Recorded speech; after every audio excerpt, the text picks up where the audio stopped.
జయ కృష్ణ ముకుంద మురారి, జయ కృష్ణ ముకుంద మురారి. హే కృష్ణ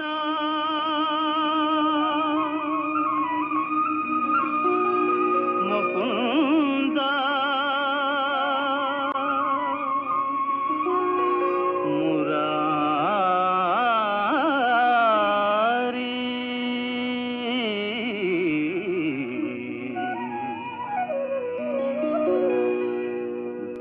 కృష్ణ ముకుంద మురారి, జయ గోవింద బృంద విహారీ.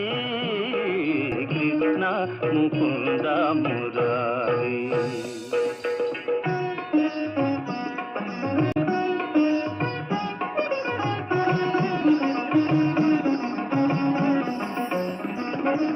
దేవకి పంట వసుదేవు వెంట, దేవకి పంట వసుదేవు వెంట, యమునను నదిరేయి దాటితి వంట.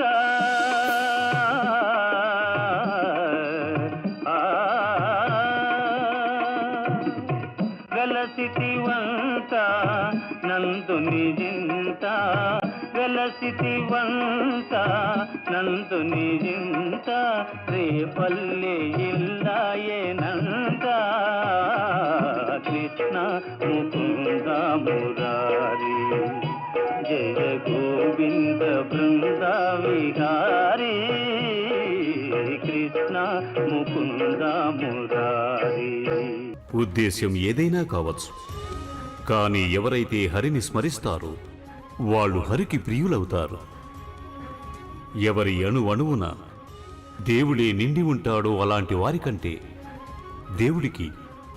ఆ దేవుడికి పరమ భక్తులు ఈ లోకంలో ఇంకెవరుంటారు? గొప్పగా చెప్పారు ప్రభు, బహు గొప్పగా చెప్పారు.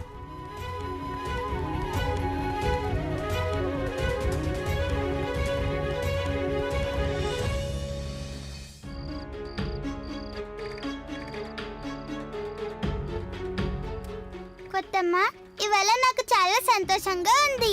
ఎందుకని కృష్ణ? ఎందుకంటే ఇవాళ నేను నా రుణం తీర్చుకున్నాను. రుణమా? నువ్వెవరికి రుణపడిపోయావు? పెద్దమ్మ, నేను ఏ ఒక్కరికి రుణపడలేదు. మా అమ్మ చెప్పిన ప్రకారం సాధారణంగా రుణం తీర్చుకున్నప్పుడు సంతోషంగా ఉంటుందంట. ఏదో నువ్వు అమ్మ చెప్పిన ప్రతి మాట వింటున్నట్టుగా చెప్తున్నావు. ఏ మాట వినలేదమ్మా. నా మిత్రులంతా ఏమన్నారంటే నువ్వు మీ అమ్మ కోసమే పుట్టావన్నారు. అవునా? నేను కాదమ్మా, నా మిత్రులే అలా అంటూ ఉంటారు. చెప్పిన కబుర్లు చాలిక, పద, నిద్రపోవలసిన వేళయింది, పద. నువ్వంటున్నది నిజమే అమ్మా, కబుర్లు చాలు, ఇక నువ్వెళ్ళి నిద్రపో. మరి నువ్వు? నేను ఇవాళ కొత్తమ్మ దగ్గర పడుకుంటా కదా. కాని కృష్ణ, అమ్మ ఒళ్ళో తప్ప నీకెక్కడా నిద్ర పట్టదు కదా, మరి నువ్వు పెద్దమ్మ దగ్గర ఎలా పడుకుంటావు? ఇవాళ ఒక్కరోజు పెద్దమ్మే నా కొత్తమ్మ, అందుకని ఇవాళ నేను కొత్తమ్మ దగ్గరే పడుకుంటాను. రోహిణి అక్క, నువ్వైనా నచ్చ చెప్పు. పొద్దుట్నుంచి నేను ఇబ్బంది పెడుతున్నాడు, రాత్రి కూడా నీ దగ్గరే పడుకుంటానంటున్నాడు. కొంచెం నువ్వైనా చెప్పు. నేనేమైనా ఇబ్బంది పెడుతున్నానా కొత్తమ్మ? లేదు లేదు కృష్ణ, అలాంటిదేం లేదు. అయితే ఇవాళ నేను నీ దగ్గర పడుకోవచ్చుగా కొత్తమ్మ? మా కొత్తమ్మ చాలా మంచమ్మ. తప్పకుండా కృష్ణ, ఇవాళ నువ్వు నాకు ఎంతగానో సేవ చేశావు. ఇవాళ మా చిన్న వాళ్ళ పెద్దమ్మతోనే పడుకుంటాడు, సరేనా? ఏమి యశోదా? అది కాదక్కా, అది. ఏది కాదు యశోదా? అంటే నీకు నా మీద నమ్మకం లేదా? లేదు లేదక్కా, అలాంటిదేం లేదు. నేను అమ్మనైతే నువ్వు పెద్దమ్మవి కదా.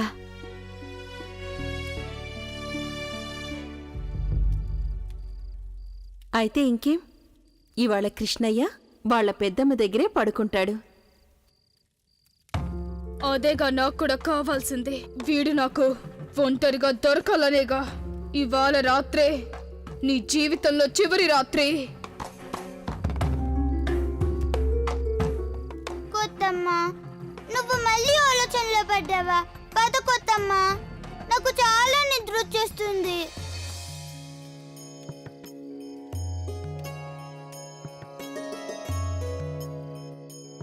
పద కృష్ణ.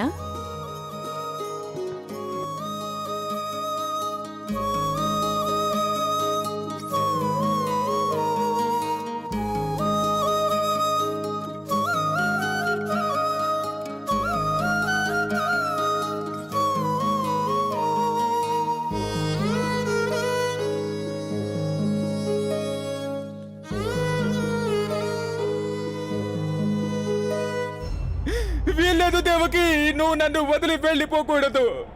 దేవకి, వదలండి, నన్ను వదలండి. దేవకి,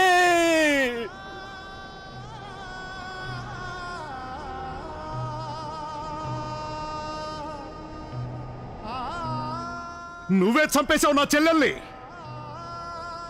అయినా తన ఎందుకు చంపేశావు వసుదేవా?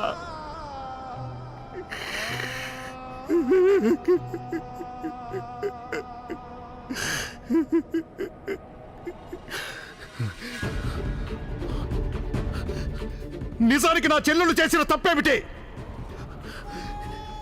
ఎలా హతమార్చేస్తావా నా చెల్లెల్ని?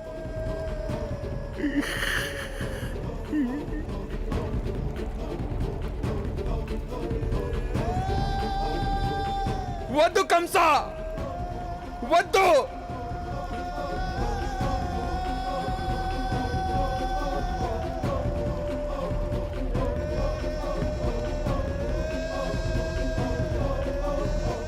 దేవకి,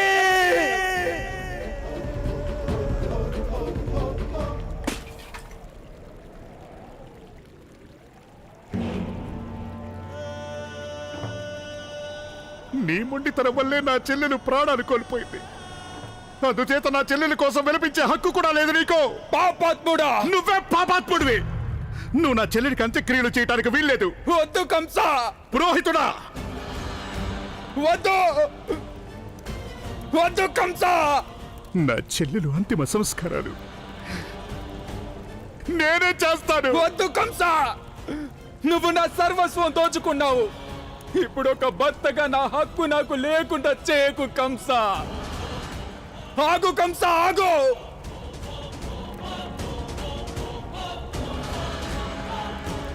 వీల్లేదు కంస.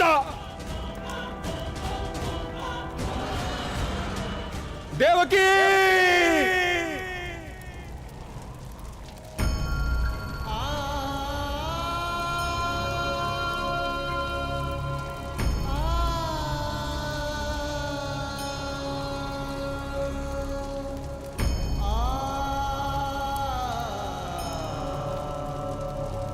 వసుదేవా, ఇదే నీకు చివరి అవకాశం.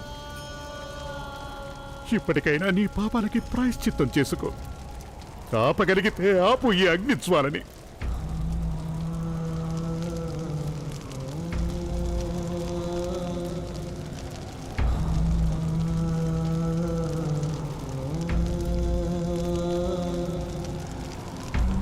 దేవకి,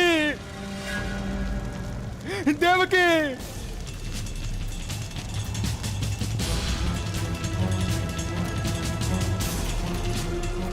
దేవకి, దేవకి.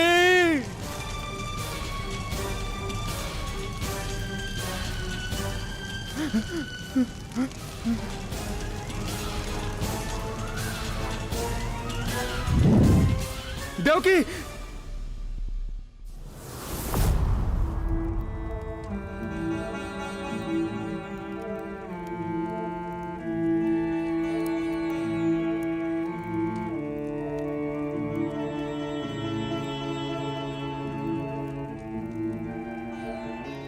లేదు దేవకి, ఈ పీడకలు ఎన్నటికీ నిజం కాకూడదు. ఆ పీడకలు నిజం కానివ్వను, నేనెప్పటికీ కానివ్వను.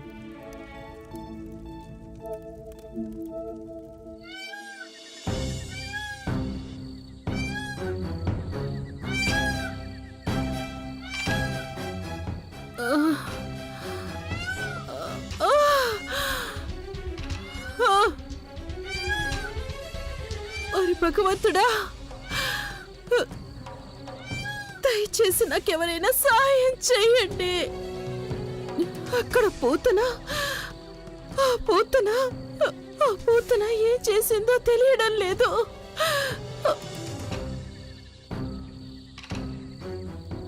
ఇక్కడి నుంచి ఎలా బయటపడ్డావు? ఎవరైనా నాకు వచ్చి సహాయం చేయండి. ఎవరైనా నన్ను కాపాడండి. ఎవరైనా వింటున్నారా? కాపాడండి.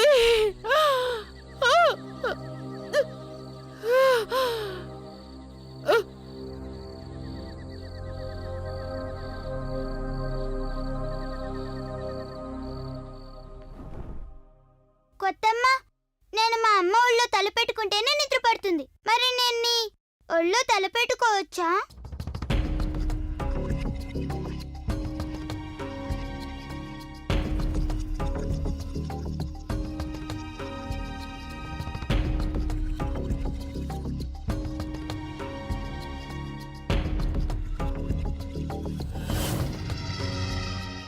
చావుని కోరి తెచ్చుకోవడం అంటే ఇదేనన్నమాట.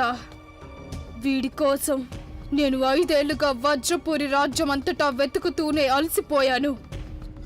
ఇవాళ వీడే తనంతట తానుగా నా ఒళ్ళోకి వచ్చేశాడు. కొత్తమ్మ, నేను ఇంకా మెలకుగానే ఉన్నాను. నాకు ఏదైనా కథ చెప్పవా? ఎందుకంటే కథ వింటే తప్ప నాకు అసలు నిద్ర పట్టదు. కానీ నాకు ఏ కథ రానే రాదు. నువ్వు ఎలాగోలాగా నిద్రపో. అయితే నాకు కథ చెప్పడం వచ్చు కొత్తమ్మ. నీ కథ చెప్పమంటావా? కథ? సరే చెప్పు. కొత్తమ్మ, నేను నీకు పూతన కథ చెప్తాను, విను.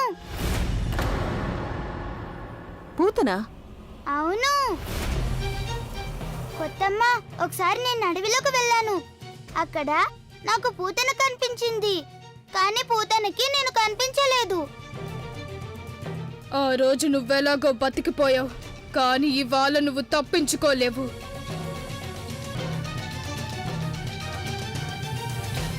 ప్రభు, నందకుమారుడు పూతన వడికే చేరిపోయాడు. అసలు ఇదంతా ఎలా జరుగుతుందో అర్థం కావడం లేదు. దేవి, పూతన పూర్వజన్మలో రత్నబాలగా ఉన్నప్పుడు వామనుని చూసి ఒక కోరిక కలిగింది.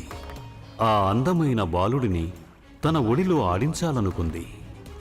నేడు కృష్ణుడు పూతన ఒడిలో శయనించి ఆమె కోరికను తీరుస్తున్నాడు. కానీ ప్రభు, ఏ స్నేహాన్నైతే కృష్ణుడు పూతనపై చూపిస్తున్నాడో ఆ స్నేహానికి ఒక బండరాయి కూడా కరిగిపోతుంది. కానీ పూతన మాత్రం కృష్ణుని చంపడానికి ఇప్పటికీ ప్రయత్నం చేస్తూనే ఉంది. దేవర్షి, మీరన్నది సత్యమే. వామనావతారములో తన 2 పాదములతో ముల్లోకములను కొలవటం ద్వారా రత్నబాల యొక్క తండ్రి బలిచక్రవర్తిని నిరుపేదను చేశాడు. ఇది కళ్ళారా చూసిన రత్నబాల హృదయంలో వామనుడిని హతమార్చాలన్న భావన కలిగింది. పూతన ఈ జన్మలో కూడా ఆ భావన నుండి బయటపడలేదు. అందువల్లనే ఇప్పుడు పూతనకి అనురాగం లభించినా కూడా శ్రీకృష్ణుడిని హతమార్చాలని ఆతృతపడుతోంది. కొత్తమ్మ, నువ్వు ఈ కథ వింటూనే ఉన్నావా?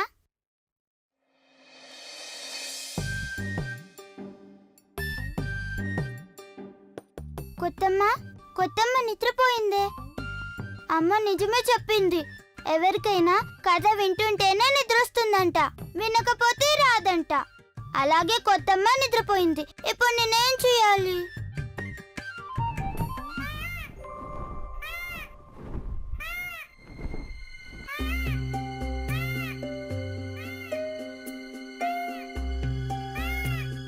మయూరమా, అది ఇంత రాత్రి వేళ. తప్పకుండా ఏదో ఉంటే ఉంటుంది. ఇదిగో వస్తున్నా మయూరా.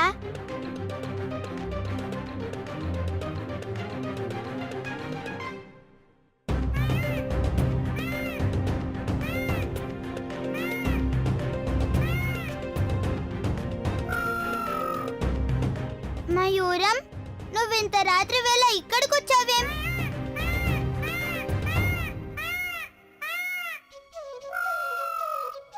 ఏంటి నువ్వనేది మయూరా? అలా అయితే ఎలా కుదురుతుంది?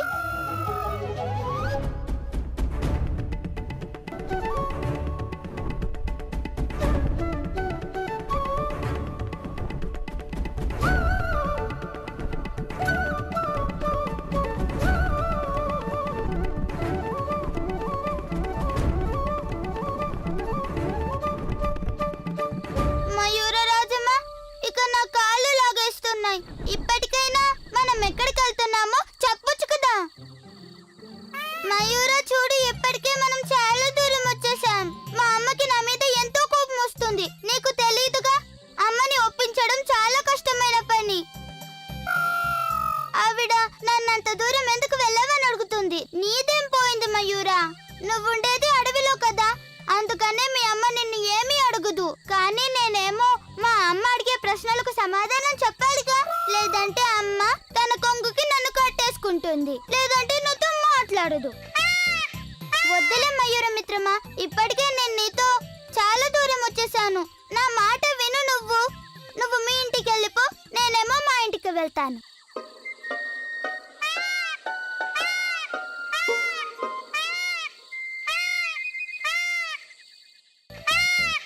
వద్దులే మయూర మిత్రమా, ఇప్పటికే నేను నీతో చాలా దూరం వచ్చేసాను. నా మాట విను. నువ్వు మీ ఇంటికి వెళ్ళిపో, నేనేమో మా ఇంటికి వెళ్తాను.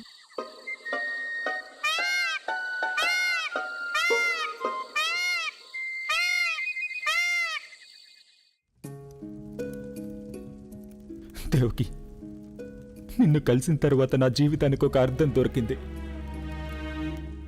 నీ ప్రేమ వల్లే నా జీవితానికి ఒక లక్ష్యం ఏర్పడింది. ఈ వసుదేవుడి ఉనికి కేవలం పూర్తిగా నీతోటే ముడిపడి ఉంది. కానీ ఇప్పుడు నా ఉనికి ఒక ప్రశ్నార్థకంగా తయారైంది. దేవకి, నువ్వు నన్ను విడిచిపెట్టి ఎలా వెళ్ళిపోతావు? లే దేవకి,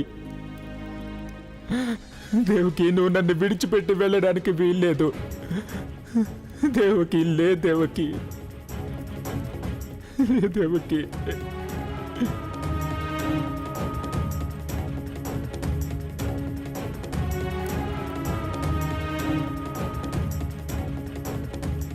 దేవకి, ఈ లోకంలో కర్తవ్యం కంటే ముఖ్యమైనది ప్రేమ ఒక్కటే. కనుక నేను నా ప్రేమని భంగం కానివ్వను దేవకి. దానికోసం నేను కంసుడికి మన అష్టమ సంతానం గురించి నిజం చెప్పక తప్పదు. అవును దేవకి, నీ ప్రాణాలు కాపాడడానికి, నిన్ను విముక్తురాలను చేయడానికి ఇదొక్కటే ఏకైక మార్గం.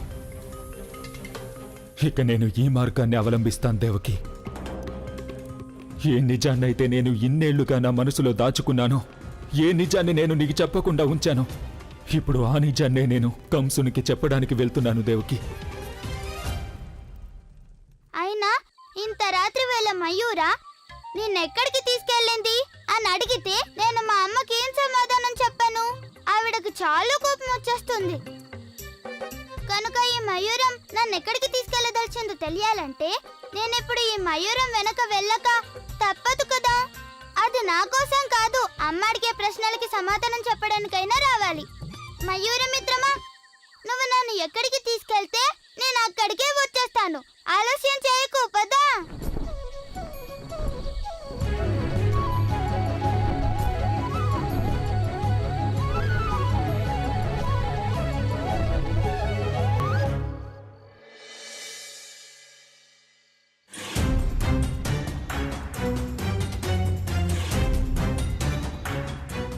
ఇలా నేను ఇలాంటి సమయంలో నిద్రపోతున్నానేంటి?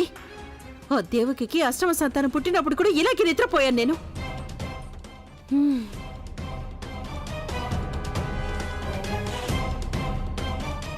నా కథ నాకే చెప్పి నన్నే నిద్రపుచ్చి వెళ్ళావా? ఇక ఇప్పుడు ఇవాళ నీ కథ ముగిసిపోతుంది కృష్ణ. అప్పుడు నీ కథ నేను కంస భగవానునికి వినిపిస్తాను. భగవానుడు కంసునికి.